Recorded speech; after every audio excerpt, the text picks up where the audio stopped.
എൻ്റെ പേര് ശ്രീലക്ഷ്മി എം.എസ്. എറണാകുളത്ത് വാഴക്കുളത്ത് നിന്ന് വരുന്നു. 20 വർഷമായി ഞങ്ങൾ വാടകയ്ക്കാണ് താമസിച്ചു വന്നിരുന്നത്. ഒരിക്കൽ ഞങ്ങളോട് എന്നും ഓരോ വർഷവും കൂടുമ്പോൾ വീട് മാറിയാണ് നടന്നത്. വല്ലാത്തൊരു ബുദ്ധിമുട്ടായിരുന്നു. ഒരിക്കൽ ലാസ്റ്റ് ഒരു വീട്ടിൽ നിന്ന് അടുത്ത വീട്ടിലേക്ക് 2 ആഴ്ച കൊണ്ട് മാറണമെന്ന് പറഞ്ഞു കഴിഞ്ഞപ്പം ഒരുപാട് അന്വേഷിച്ചു. എൻ്റെ അച്ഛനും അമ്മയ്ക്കും കൂലിപ്പണിയാണ്. അപ്പം ഒരുപാട് വാടക ചോദിച്ചു കഴിഞ്ഞാൽ കൊടുക്കാൻ ഞങ്ങളുടെ കയ്യിൽ കാശുണ്ടാവില്ല. അപ്പം ഞങ്ങൾ കുറേ വീട് അന്വേഷിച്ചു, നടന്നില്ല. അപ്പോഴാണ് എൻ്റെ അമ്മയുടെ അനിയത്തി ഇങ്ങനെ കൃപാസനം പള്ളിയെക്കുറിച്ച് പറഞ്ഞതും മാതാവിൻ്റെ അനുഗ്രഹങ്ങൾ പറയുകയും ചെയ്തത്. അപ്പം ഞങ്ങൾക്ക് ഉറപ്പായി എങ്ങനെയെങ്കിലും മാതാവ് ഞങ്ങൾക്കിത് മേടിച്ച് തരും എന്നുള്ള വിശ്വാസത്തിലാണ് ഒക്ടോബർ 2022 ഞങ്ങൾ കൃപാസനം പള്ളിയിൽ ആദ്യ ചിറ്റയുടെ കൂടെ ഉടമ്പടി പുതുക്കാൻ വന്നപ്പോൾ ഞാൻ കൂടെ വന്നത്. അന്ന് ഒക്ടോബർ 2022 ഉടമ്പടി എടുത്തുകൊണ്ട് പോയി. ഒരു 5 മാസം കഴിഞ്ഞപ്പം ഞങ്ങൾക്കൊരു ഓഫർ വന്നു.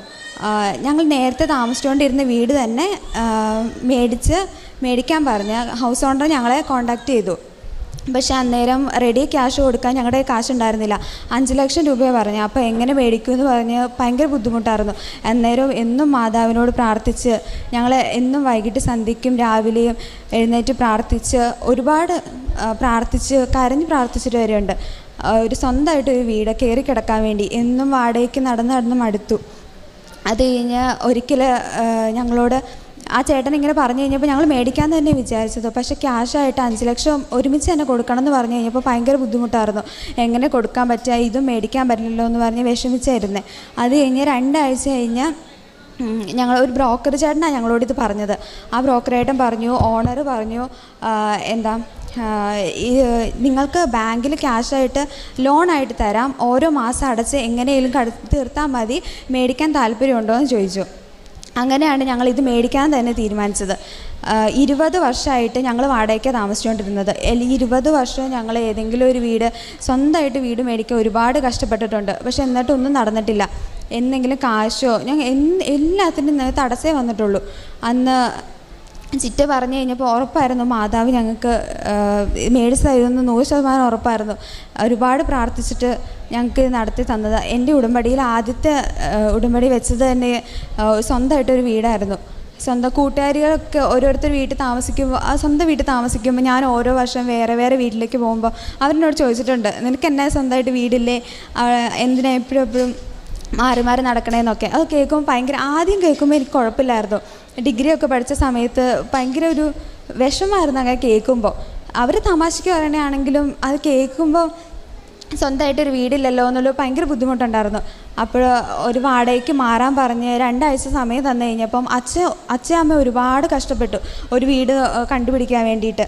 അപ്പോഴേ ചിറ്റ ഇവിടെ ഓൾറെഡി ആദ്യമേ ഉടമ്പടി എടുത്തിട്ടുണ്ടായിരുന്നു. അപ്പം മാതാവിനെക്കുറിച്ചും മാതാവിൻ്റെ അനുഗ്രഹങ്ങളൊക്കെ പറഞ്ഞു കഴിഞ്ഞപ്പം ഞങ്ങൾക്ക് വിശ്വാസം ഉണ്ടായിരുന്നു, എങ്ങനെയും കിട്ടും, പ്രാർത്ഥിച്ച് എങ്ങനെയും കിട്ടുമെന്ന് ഉറപ്പായിരുന്നു.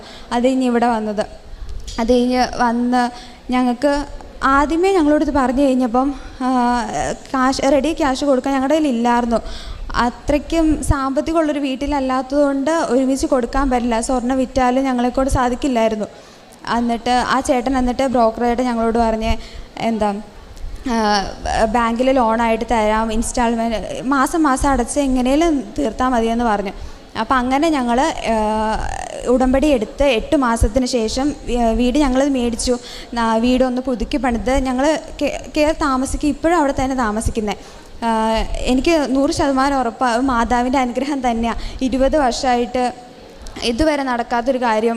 ഉടമ്പടി എടുത്ത് 8 മാസം 5 മാസം കൊണ്ട് ഒരു ഓഫർ വരും, അത് മേടിക്കാൻ പറ്റുമെന്ന് ഒരിക്കലും വിചാരിച്ചിട്ടില്ല. മാതാവിൻ്റെ അനുഗ്രഹം തന്നെ അത്. പിന്നെ ഞാൻ വീടിൻ്റെ കാര്യവും പിന്നെ എനിക്കൊരു ജോലിയുടെ കാര്യം ഞാൻ വെച്ചിട്ടുണ്ടായിരുന്നു. പഠിച്ചു കഴിഞ്ഞ് ഇറങ്ങിയിട്ട് ഒരു ജോലി കിട്ടിയിട്ടില്ലായിരുന്നു. അന്വേഷിക്കുന്നുണ്ട്, കിട്ടിയിട്ടുണ്ടായിരുന്നില്ല. അത് കഴിഞ്ഞ് ആദ്യം വീടിൻ്റെ കാര്യം പിന്നെ ജോലിയുടെ കാര്യമായിരുന്നു വെച്ചത്. ജോലി എനിക്ക് 1 മാസം കഴിഞ്ഞപ്പോൾ നല്ലൊരു ജോലി കിട്ടി. ആ ജോലി തന്നെ ഞാൻ ഇപ്പോഴും കണ്ടിന്യൂ ചെയ്തു പോകുന്നത്. 2022 ഞാനിവിടെ ആദ്യം ഉടമ്പടി എടുക്കുന്നത്. രണ്ടാമത് പുതുക്കാൻ വന്നു കഴിഞ്ഞും ജോലി കിട്ടിക്കഴിഞ്ഞിട്ടും വീട് മേടിക്കാൻ പറ്റില്ലല്ലോ എന്നൊരു വിഷമം ഉണ്ടായിരുന്നു. ആദ്യം ഉടമ്പടി പുതുക്കാൻ വന്നു കഴിഞ്ഞപ്പം ഒരുപാട് പ്രാർത്ഥിച്ചിട്ടാണ് പോയി. അടുത്ത പ്രാവശ്യം വരുമ്പോൾ ജോലി ഒരു വീട് കിട്ടണമെന്ന് മേടിക്കണം, സ്വന്തമായിട്ട് ഒരു വീടുണ്ടാവണം, ഇവിടെ ഒന്ന് സാക്ഷ്യം പറയണമെന്ന് ഒരുപാട് ആഗ്രഹിച്ചതാണ്. അത് മാതാവ് എനിക്ക് സാധിച്ചു തന്നു. എനിക്ക് ഏറ്റവും കൂടുതൽ വീട് കിട്ടിയതിലാണ് എനിക്ക് ഏറ്റവും കൂടുതൽ സന്തോഷവും മാതാവിനോട് സന്തോഷവും നന്ദിയും പറയാനുള്ളത്. പ്രാർത്ഥിച്ചുകൊണ്ടിരിക്കുമ്പോൾ തന്നെ ഞാൻ ഓരോ ആഴ്ചയിലും ഇവിടുത്തെ ധ്യാനം കൂടും, പ്രാർത്ഥിക്കുകയൊക്കെ ചെയ്യുമായിരുന്നു. പിന്നെ എല്ലാ ആഴ്ചയിലും ഒന്നും എല്ലാവരും ഹെൽപ്പ് ചെയ്യാൻ എനിക്ക് പറ്റിയിട്ടില്ലെങ്കിലും ഓരോ മാസത്തിൽ ഞാൻ ഒരുപാട് സഹായിച്ചിട്ടുണ്ട് എനിക്ക് പറ്റുന്ന രീതിയിൽ. അന്നേരം എനിക്ക് സ്റ്റാർട്ടിങ് സാലറി 10,000 ആയിരുന്നു. ഉള്ള ക്യാഷിന് ഞാൻ എങ്ങനെയെങ്കിലും ക്യാഷായിട്ട് ഞാൻ കൊടുത്തിട്ടില്ല, ഫുഡ് മേടിക്കാനുള്ള ഇത് കൊടുത്തിട്ടുണ്ട്, അങ്ങനെ ഹെൽപ്പ് ചെയ്തിട്ടുണ്ട്. അല്ലാതെ ക്യാഷായിട്ട് കൊടുക്കാനും ഒത്തിരി പേർക്ക് ഫുഡ് മേടിച്ച് കൊടുക്കാനുള്ളതൊന്നും എന്നെക്കൊണ്ട് സാധിച്ചിട്ടില്ല. എന്നാലും മാതാവിൻ്റെ അനുഗ്രഹത്തിന് ഒരുപാട് നന്ദി പറയുന്നു. ഭവനം ലഭിച്ചു എന്നതിനെ കുറിച്ചിട്ടുള്ളതാണ് സാക്ഷ്യം. ഇതിൽ പ്രധാനമായിട്ടുള്ളത് 10-20 വർഷമായിട്ട് ഉള്ളൊരു ആഗ്രഹം ഈ ഉടമ്പടിയുടെ ഒരു നിയോഗത്തിന് ശേഷം വളരെ ചുരുങ്ങിയ സമയത്തിനുള്ളിൽ നടന്നു എന്നുള്ളതാണ്. അപ്പം 20 വർഷമായിട്ടുള്ളൊരു കാര്യത്തിൽ ഉടമ്പടി എടുത്തതിന് ശേഷം പെട്ടെന്നുണ്ടാകുന്നൊരു മാറ്റമാണ് ഇതിനൊരു ഉടമ്പടി സാക്ഷ്യമെന്ന് നമ്മൾ വിളിപ്പിക്കുന്നതും അത് പറയിപ്പിക്കുന്നു. അപ്പം പരിശുദ്ധ അമ്മ നമ്മുടെ ഈ നിയോഗങ്ങളോടൊപ്പം അതൊരു പക്ഷേ സാധ്യതകളില്ലാത്ത കാര്യമാകുമ്പോഴാണല്ലോ അത് വെക്കുന്നതും, അങ്ങനെ ഉടമ്പടി നിയമങ്ങൾ വെക്കണമെന്നുമാണ് പറയുന്നത്. അപ്പം ആ ഒരു കാര്യം ഇവിടെ ഒന്ന് സാക്ഷ്യം പറയണമെന്നുള്ളൊരു ആഗ്രഹമാണ്. ഒരു വീട് എത്രത്തോളം പ്രധാനപ്പെട്ടതാണെന്നുള്ള കാര്യം നമുക്കെല്ലാം ഏറ്റവും പ്രധാനപ്പെട്ട 10-20 വർഷമായിട്ട് അതിനുള്ളൊരു ആഗ്രഹം ഉണ്ടായിരുന്നു എന്നുള്ളതും അത് ഉടമ്പടി നിയോഗത്തിലേക്ക് വെച്ചപ്പോൾ അതിന് സമയബന്ധിതമായിട്ട് തീർക്കാൻ സാധിച്ചില്ല. പ്രത്യേകിച്ച് ഈ മകൾക്ക് ലഭിച്ച എല്ലാ അനുഭവങ്ങളെ ഓർത്ത് നമുക്ക് കരങ്ങളടിച്ച് ദൈവത്തിൻ്റെ നാമം മഹത്വപ്പെടുത്താം. ദൈവത്തിനും നാമം മഹത്വപ്പെടുത്തട്ടെ. ഈ അൾത്താരയിൽ ഒരു അൾത്താര സാക്ഷിയാക്കി എന്നെ ഓർത്തതിൽ അമ്മയോട് നന്ദി പറയുന്നു. എൻ്റെ പേര് സോജോ മാത്യു, മാന്നാറിൽ നിന്ന് വരുന്നു. കഴിഞ്ഞ 9 വർഷമായി ഡൽഹിയിൽ ഒരു ഹോസ്പിറ്റലിൽ ഞാൻ റേഡിയോഗ്രാഫറായിട്ട് വർക്ക് ചെയ്യുന്നു.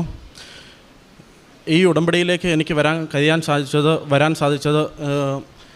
എൻ്റെ ഹോസ്പിറ്റലിൽ വർക്ക് ചെയ്യുന്ന ഒരു സിസ്റ്റർ ജിജി എന്ന് പറയുന്ന ഒരു സിസ്റ്റർ ഉടമ്പടി പത്രം തരികയും അതിലൂടെ ഞാൻ കൃപാസനത്തെപ്പറ്റി കൂടുതൽ അറിയാൻ ശ്രമിക്കുകയും ഉടമ്പടി എന്താണെന്ന് അറിയാൻ ശ്രമിക്കുകയും അങ്ങനെയാണ് ഞാൻ ഇവിടെ എത്തിപ്പെട്ടത്. ഞാൻ എല്ലാവരെയും പോലെ തന്നെ ഒരു ജോലിക്കായിട്ടാണ്, വിദേശത്ത് ഒരു ജോലിക്കായിട്ടാണ് ഞാൻ ഇവിടെ എത്തിച്ചേർന്നത്. ഒരു പുറത്തേക്കൊരു ജോലിയാണ് എൻ്റെ ആവശ്യം, അതുകൊണ്ടാണ് ഞാൻ ഇവിടെ എത്തിച്ചേർന്നത്. ഇവിടെ നവംബർ 5-ാം തീയതി ആണ് ഞാൻ 2023 നവംബർ 5-നാണ് ഞാൻ ഇവിടെ വന്ന് ഉടമ്പടി എടുത്തത്. ഉടമ്പടി എടുത്തു, തിരിച്ച് വീട്ടിൽ ചെന്നു. പിറ്റേ ദിവസം മോർണിംഗ് 5:30 ആയപ്പോൾ എണ്ണീറ്റു പ്രെയർ സ്റ്റാർട്ട് ചെയ്തു. അത് കണ്ടിന്യൂ ഇന്ന് വരെ ഞാനത് മുന്നോട്ട് കൊണ്ടുപോകുന്നു. അന്ന് വൈകിട്ട് എൻ്റെ ഫാദർ ജോലി കഴിഞ്ഞ് വന്ന് കിടക്കുകയായിരുന്നു. ഞാനപ്പോൾ ഈ ഉടമ്പടി തൈലവും ഉപ്പും എൻ്റെ കയ്യിലുണ്ട്. അത് എന്താണ് എങ്ങനെയാണെന്നൊന്നും എനിക്കറിയില്ല. ഞാൻ വിശ്വാസ പ്രമാണം ചൊല്ലി, എൻ്റെ ഫാദറിൻ്റെ മുട്ടയെ കുത്തി വിശ്വാസ പ്രമാണം ചൊല്ലി അപ്പൻ്റെ കാലെ ഞാൻ കുരിശിട്ട് പ്രാർത്ഥിച്ചു. അപ്പോൾ അപ്പൻ്റെ കാലിന് അത് ഭയങ്കരമായ വേദനയാൽ ഡ്യൂട്ടി കഴിഞ്ഞ് വന്ന് കിടക്കുമായിരുന്നു. ഞാൻ ആ ജസ്റ്റ് തേച്ചു റൂമിൻ്റെ പുറത്തിറങ്ങുന്നതിന് മുമ്പ് അപ്പൻ എന്നോട് പറഞ്ഞു, എടാ എൻ്റെ കാലിന് വേദന മാറി. അവിടെ നിന്നാണ് എൻ്റെ ഈ വിശ്വാസത്തിൻ്റെ ഫസ്റ്റ് സ്റ്റെപ്പ് സ്റ്റാർട്ട് ചെയ്തത്. പിന്നെ എല്ലാവരും ഞാൻ പറഞ്ഞ പോലെ തന്നെ ഒരു ജോലിക്കായിട്ടാണ് വന്ന് കഴിഞ്ഞ 9 വർഷമായിട്ട് ഞാൻ ട്രൈ ചെയ്യുന്ന വിദേശത്തേക്ക് ഒരു ജോലി.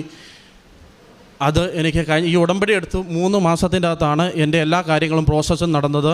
ഞാൻ നാളെ വൈകിട്ട് രാത്രി 9:45 കൊച്ചിയിൽ നിന്ന് കുവൈറ്റ് ഒരു മിനിസ്ട്രിയിൽ എനിക്കൊരു ജോലി കിട്ടി. അതിൽ ഇടയ്ക്ക് ഒത്തിരി പ്രയാസങ്ങൾ വന്നു. എല്ലാ പ്രയാസത്തിനും ഈ 3 മാസത്തിന് എനിക്ക് ജോലിക്കിടയ്ക്ക് പല തടസ്സങ്ങളും കാര്യങ്ങളും വന്നു. ഈ ഉടമ്പടി ഉപ്പും ഉടമ്പടി തൈലവുമാണ്, ഈ കാശുരൂപമാണ് എൻ്റെ ശക്തി. അത് പിടിച്ചാണ് എൻ്റെ മുന്നോട്ട് ഉള്ള ഈ 3 മാസവും ഞാൻ പോയത്. പിന്നെ പറയാനുള്ള എൻ്റെ പ്രേക്ഷിത പ്രവർത്തനങ്ങൾ ഞാൻ ചെയ്തത്, ഇവിടുന്ന് പത്രം കിട്ടുന്ന ഡൽഹി പള്ളികളിൽ കൊണ്ടു കൊടുത്തു. അവിടെ മാർക്കറ്റുകൾ ഹിന്ദിക്കാർക്കും മലയാളികൾക്കും കൊണ്ടു കൊടുത്തിട്ടുണ്ട്.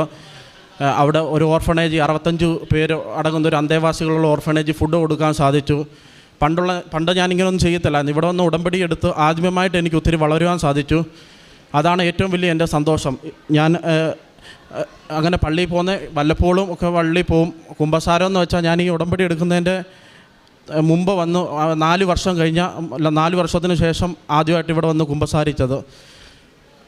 പിന്നെ അന്ന് മുതൽ ഇന്ന് വരെ ഞാനത് കണ്ടിന്യൂ ചെയ്യുന്നു. പള്ളി പോക്ക് ഞായറാഴ്ച ആയാലും, ഞാനൊരു യാക്കോബ വിശ്വാസിയാണ്. ഞങ്ങൾക്ക് ഞായറാഴ്ചയാണ് കുർബാന ഉള്ളത്. ഇടയ്ക്ക് ദിവസങ്ങളിലും ഞാൻ പള്ളിയിൽ പോയി, കത്തോലിക്കളുടെ പള്ളി എൻ്റെ ഹോസ്പിറ്റലിൻ്റെ അടുത്തുണ്ട്. അത് എൻ്റെ വിശ്വാസത്തിൽ എനിക്ക് കൂടുതൽ, ഞാൻ ഡ്യൂട്ടിയുടെ ഇടയ്ക്ക് ഒരു മണിക്കൂർ എൻ്റെ ഫ്രണ്ട്സിനോട് ഞാൻ ചോദിക്കും, എനിക്ക് പള്ളിയിൽ പോയി കുർബാന അറ്റൻഡ് ചെയ്യണം. അവരെന്നോട് പറയും പോയിക്കോ. ജസ്റ്റ് ഡ്യൂട്ടിയുടെ ഇടയ്ക്ക് വരെ പോയി എനിക്ക് കുർബാന അറ്റൻഡ് പോയി. അതുപോലെ എനിക്ക് സ്പിരിറ്റ് കയറി ഈ വിശ്വാസത്തിൽ വന്നത് മൂലം. പിന്നെ ഈ ഫാദർ ജോസഫ് അച്ഛനെ എനിക്ക് അമ്മയുടെ ഇതുപോലെ 2 പ്രാവശ്യം സ്വപ്നത്തിൽ വെളിപ്പാടുണ്ടായി. ഞാൻ ഈ ജോലി കാര്യം സ്റ്റാർട്ട് ചെയ്തു, പ്രോസസ്സുകൾ തുടങ്ങി. അതിൻ്റെ ഇടയ്ക്ക് കുറേ ബ്ലോക്കുകളൊക്കെ വന്നപ്പം ഞാൻ കട്ടിലെ രാത്രി കിടന്ന് പൊട്ടിക്കരഞ്ഞു, മാതാവേ എൻ്റെ കാര്യങ്ങളൊന്നും എല്ലാം കഴിഞ്ഞ 9 വർഷമായിട്ട് എല്ലാം ബ്ലോക്കാണ്. ഉടമ്പടി എടുത്തിട്ടും എന്താണ് ബ്ലോക്ക് വരുന്നു എനിക്കറിയില്ല. ഞാൻ അവിടെ കിടന്നു കരഞ്ഞു. പിറ്റേ ദിവസം രാത്രിയിൽ സ്വപ്നത്തിൽ എനിക്ക് ആദ്യത്തെ സ്വപ്നം എൻ്റെ ഇതായിരുന്നു. ഫാദർ ജോസഫ് അച്ഛൻ എൻ്റെ അടുത്ത് വന്നിരിക്കുന്ന എൻ്റെ ഷോൾഡറിൽ തട്ടി പറഞ്ഞിരുന്നു, മോനെ നീ എന്തിനാണ് വിഷമിക്കുന്നത്, നിൻ്റെ എല്ലാ കാര്യങ്ങളും അമ്മ നടത്തി തരുമെന്ന്. അന്ന് എനിക്ക് വിശ്വാസം പിന്നെയും വർദ്ധിക്കാൻ ഇടയായി. രണ്ടാമത്തെ ഒരു സാക്ഷ്യം, ഇവിടെ ഞാനിരുന്ന് പ്രാർത്ഥിക്കുകയായിരുന്നു. ഒത്തിരി ആൾക്കാരുണ്ട്. അപ്പം ജോസഫ് അച്ഛൻ എന്നെ കൈയാട്ടി വിളിച്ചു, ഒരു റൂമിലോട്ട് കയറ്റി ഒരു വലിയൊരു സ്ക്രീൻ എന്നെ കാണിച്ചിട്ട് അതിനകത്തൊരു ഗ്രാഫ്, ഒരു പച്ച കളറുള്ള ഗ്രാഫ് കാണിച്ചിട്ട് പറഞ്ഞു, അമ്മ ലൈനിലുണ്ട് മോനെ, നിനക്ക് ആവശ്യമുള്ളതെല്ലാം നീ ചോദിച്ചു ഉള്ളതെന്ന് പറഞ്ഞു. അങ്ങനെ ഞാൻ പറഞ്ഞു, അമ്മേ എനിക്ക് ഒരു ജോലിയും എൻ്റെ മാതാപിതാക്കളുടെ രോഗങ്ങളും മാറ്റി തരണമെന്ന് ഞാൻ പറഞ്ഞു. അച്ഛൻ എന്നോട് പൊട്ടിച്ചിരിച്ചുകൊണ്ട് അച്ഛൻ പറഞ്ഞു, ഇത്രയുള്ള കാര്യം എല്ലാം അമ്മ ശരിയാക്കി തരുമെന്ന് പറഞ്ഞു. അതിലൂടെ എൻ്റെ വിശ്വാസങ്ങൾ ഒത്തിരി എനിക്ക് വർദ്ധിക്കാൻ ഇടയായി.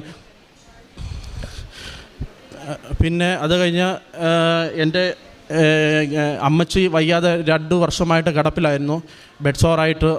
ഈ കേരളത്തിലെ ചൂട് എല്ലാവർക്കും അറിയാമല്ലോ, ആ ചൂടും പിടിച്ച് ബെഡ് സോറായി കിടക്കുന്നത് ഭയങ്കര ഒരു ദുരിതം പിടിച്ച അവസ്ഥയാണ്. കഴിഞ്ഞ 2 വർഷമായിട്ട് അമ്മച്ചി കിടക്കുകയായിരുന്നു. ഞാൻ ഇടയ്ക്ക് നാട്ടിൽ വരുമ്പോൾ 10 ദിവസത്തിന് ലീവിന് വരുമ്പോൾ ഞാൻ ഈ ഉടമ്പടി തൈലവും ഉപ്പും എടുത്ത് അമ്മച്ചിക്ക് കൊടുക്കും. ഉപ്പ് എടുത്ത് വെള്ളത്തിലിട്ട് വിശ്വാസ പ്രമാണം ചൊല്ലി ഞാൻ അമ്മച്ചിക്ക് കൊടുക്കും. അമ്മച്ചിയുടെ ഈ വേദനയിൽ നിന്നും അമ്മച്ചിക്കൊരു മുക്തി നേടാൻ അത് കഴിഞ്ഞ സൺഡേ അമ്മച്ചി ഞങ്ങളിൽ നിന്ന് വിട്ടുപോയി. അത് എൻ്റെ വിശ്വാസം കൂടുതൽ വർദ്ധിച്ചു. കാരണം 2 വർഷമായിട്ട് കിടക്കുവാണ്. ഞാൻ ദൈവത്തോട് പ്രാർത്ഥിച്ചു. ഞാൻ ആ വെള്ളം കൊടുക്കുമ്പോൾ ഉടമ്പടി ഉപ്പും എല്ലാം കൊടുക്കുമ്പോൾ ഞാൻ പൊട്ടിക്കരഞ്ഞുകൊണ്ടാണ് കൊടുക്കുന്നത്. അതുപോലെ ഒരു സിറ്റുവേഷനിലായിരുന്നു അമ്മച്ചി. ഞാൻ പൊട്ടിക്കരഞ്ഞുകൊണ്ട് എൻ്റെ വിഷം ഒരു കൊച്ചുമക്കളും ആഗ്രഹിക്കത്തില്ല അമ്മച്ചി നമ്മളിൽ നിന്ന് വിട്ടുപോകാൻ വേണ്ടി. ആ കിടപ്പ് കണ്ട് ഞാൻ പൊട്ടിക്കരഞ്ഞുകൊണ്ട് അമ്മച്ചിക്ക് ഉടമ്പടി ഉപ്പും ഉടമ്പടി തൈലം യൂസ് ചെയ്യാൻ വേണ്ടി കൊടുത്തു. അമ്മച്ചി എന്നിട്ട് ഇടയ്ക്കിടയ്ക്ക് വിളിച്ചു എന്നോട് പറയും, മോനെ നീങ്ങി വാടാ, എനിക്ക് ഇച്ചിരി ഉപ്പെടുത്ത് എനിക്ക് താ, എനിക്ക് വേണ്ടി നീ ഒന്ന് പ്രാർത്ഥിക്കുക എന്ന് പറഞ്ഞു. കഴിഞ്ഞ സൺഡേ അമ്മച്ചി ഞങ്ങളിൽ നിന്ന് വിട്ടുപോയി. ഇത്രയും നന്ദി അർപ്പിക്കുന്നു. ഇത്രയും അനുഗ്രഹങ്ങൾ തന്ന ഈശോയ്ക്കും മാതാവിന് നന്ദി, 1000 നന്ദി. പരിശുദ്ധ അമ്മയുടെ മധ്യസ്ഥതയിൽ ഈ ഒരു സാക്ഷ്യം നമ്മൾ പ്രാർത്ഥിച്ചുകൊണ്ട് കേട്ട് വിലയിരുത്തുമ്പോൾ ഇതിൽ എല്ലാ സാക്ഷ്യങ്ങളും പോലെ ഒരു ഉടമ്പടിയിലേക്കൊരു വൊക്കേഷൻ സ്റ്റോറി എല്ലാ സാക്ഷ്യത്തിലുണ്ട്. അതായത് ഒരാൾ ഉടമ്പടിയിലേക്ക് കടന്നു വരാനായിട്ടുള്ള പല സാഹചര്യങ്ങളിൽ ഒന്ന് തങ്ങളുടെ വ്യക്തിപരമായിട്ടൊരു കാര്യം, ഉടമ്പടിയിലെ ഒരു ഇത് ലഭിച്ചു, ഇവിടുത്തെ ഒരു അറിവ് ലഭിച്ച് ഇങ്ങോട്ട് വന്നു എന്ന് പറയുമ്പോഴും പിന്നീട് എല്ലാ സാക്ഷ്യത്തിലും ഒരു ഇനിഷ്യൽ ഒരു ഗോഡ്സ് പ്രസൻസ് ആയിട്ട് ഒരു ചെറിയൊരു സൗഖ്യമോ അല്ല ചെറിയൊരു അനുഭവമോ എല്ലാ സാക്ഷ്യങ്ങളും നിങ്ങൾ കേൾക്കുമ്പോൾ മനസ്സിലാവും. ഇപ്പോൾ ഇദ്ദേഹം അതിന് അപ്പച്ചൻ്റെ ഒരു കാര്യമാണ്. കാരണം ഇവിടെ നിന്ന് ഉടമ്പടി എടുത്ത് പോയതിന് ശേഷം ഉടമ്പടിയിലെ വസ്തുക്കൾ ഒരു പക്ഷേ നമ്മൾ ഈ ക്ലാസ്സുകൾ കേട്ടെങ്കിൽ അത് അനുഭവിച്ച് പ്രയോഗത്തിൽ വരുത്തി തുടങ്ങുമ്പോഴാണല്ലോ ഇതിലേക്കൊരു വിശ്വാസത്തിലേക്ക് നമ്മൾ എത്തണം. അതുവരെ നമ്മൾ ഈ ആവശ്യത്തിലേറെ തിയറി നമ്മൾ കേട്ടിട്ടുമുണ്ടല്ലോ. അപ്പം അപ്പച്ചനിൽ അടുത്ത് പോയി മുട്ടുകുത്തി വിശ്വാസ പ്രമാണം ചൊല്ലി. പക്ഷേ ഒരു വിശ്വാസമുണ്ട് ഇത് ചെയ്ത്. അപ്പം അങ്ങനെ അതുകൊണ്ടാണല്ലോ അത്രയും ഭവ്യതയോടുകൂടി വിശ്വാസ പ്രമാണം ചൊല്ലി പ്രാർത്ഥിച്ചിട്ട് തിരികെ മാറുമ്പോൾ തന്നെ അപ്പച്ചൻ്റെ അന്ന് കാലുവേദന, അതൊരു വ്യക്തിപരമായിട്ടുള്ള പേഴ്സണൽ എക്സ്പീരിയൻസ് ആണ്. അപ്പോൾ അതാണ് വിശ്വാസത്തിൻ്റെ ആദ്യ പടി എന്നാണ് പറഞ്ഞത്. പിന്നീട് തൻ്റെ ജോലിയിലേക്കുള്ള കാര്യങ്ങളെല്ലാം മാതാവിനോടൊപ്പം ചേർന്ന് നിന്ന് കാര്യങ്ങളെല്ലാം ക്രമപ്പെട്ടു എന്നുള്ളതും, അത് മൂന്നാമത്തേതെന്ന് പറയുന്ന വ്യക്തിപരമായിട്ട് ഉടമ്പടിയിൽ ജീവിക്കാനുള്ള ശ്രമം, അത് വിശുദ്ധ ബലിയാകട്ടെ, ഒരുപക്ഷെ തങ്ങളുടെ സാഹചര്യത്തിൽ ഒരു ആഴ്ചയിലൊരു ബലിയർപ്പണമാണെങ്കിലും അതിൽ കൂടുതൽ മറ്റു ദേവാലയങ്ങളിൽ പോയി ഈ ബലിയർപ്പണത്തിൽ പങ്കെടുക്കുവാനായിട്ട് ഡ്യൂട്ടി ടൈം ആണെന്ന് വെച്ചാൽ അത്രയും പ്രയോറിറ്റിയിൽ ആ ഒരു ബലിയർപ്പണത്തെ കണ്ട് കാര്യങ്ങൾ ക്രമീകരിക്കുകയും ഒക്കെ ചെയ്യുന്നു. ഒപ്പം ഈ ഒരു അൾത്താരെയും ബഹുമാനപ്പെട്ട അച്ഛനെയും മാതാവിനെയും ഈ ഒരിടത്തെയും ഒക്കെ സ്വപ്നം കാണുന്നത് നമ്മൾ എപ്പോഴും ഉടമ്പടി സാക്ഷ്യങ്ങളിൽ അതെല്ലാം പരിശുദ്ധമ്മയുടെ സാന്നിധ്യമായിട്ടാണ് വായിക്കുന്നത്. കാരണം ഇപ്പോഴും ഈ പറയുന്ന സ്വപ്നത്തിലും മാതാവിനോട് കാര്യങ്ങളൊക്കെ പറയണം എന്നുള്ള ഒരു വലിയൊരു മെസ്സേജുണ്ട്. അതിനുശേഷം കാര്യങ്ങളെല്ലാം ക്രമീകരിക്കപ്പെടുന്നുണ്ട്. ഇപ്പോൾ ഉടമ്പടിയിലെ സ്വപ്നങ്ങളൊരു എങ്ങനെ സ്വർഗത്തിൽ നിൽക്കുന്ന ഒരു മാതാവിനെയും അല്ലെങ്കിൽ ഈശോനെ അല്ലല്ലോ കാണുന്നത്. കാരണം നമ്മുടെ നിയോഗവുമായിട്ട് വളരെ സോളിഡായിട്ട് ബന്ധപ്പെടുന്ന സ്വപ്നങ്ങളും അതുമായി ബന്ധപ്പെട്ട കാര്യങ്ങൾ പിന്നീട് ക്രമീകരിക്കപ്പെടും. അപ്പോൾ ഒരു കമ്മ്യൂണിക്കേഷനായിട്ടാണ് ഇതിനെ നമ്മൾ വായിക്കുന്നത്. ഒന്ന് സാന്നിധ്യമായിട്ടും, രണ്ട് ഈശോയും മാതാവും നമ്മളോട് ചെയ്യുന്ന ആശയവിനിമയമായിട്ടും. അപ്പം അങ്ങനെ വ്യക്തമായിട്ടൊരു ദൈവാനുഭവമായിട്ട് നമ്മുടെ മുമ്പിൽ സാക്ഷ്യം പറയുമ്പോൾ ഇനിയും ഉടമ്പടി ജീവിതത്തിൽ മുന്നോട്ട് പോകുമ്പം പരിശുദ്ധ അമ്മയുടെ വലിയ സാന്നിധ്യവും സംരക്ഷണവും ആയിരിക്കുന്നിടത്ത് അനുഭവിക്കാൻ ഇടവരുത്തട്ടെ എന്ന് പ്രാർത്ഥിക്കുന്നു. അപ്പോൾ ഈ സാക്ഷ്യം നമ്മളെ പ്രചോദിപ്പിക്കട്ടെ എന്ന് പ്രാർത്ഥിക്കുന്നു. നമുക്കെല്ലാവർക്കും കരങ്ങളടിച്ച് ദൈവത്തിൻ്റെ നാമം മഹത്വപ്പെടുത്താം.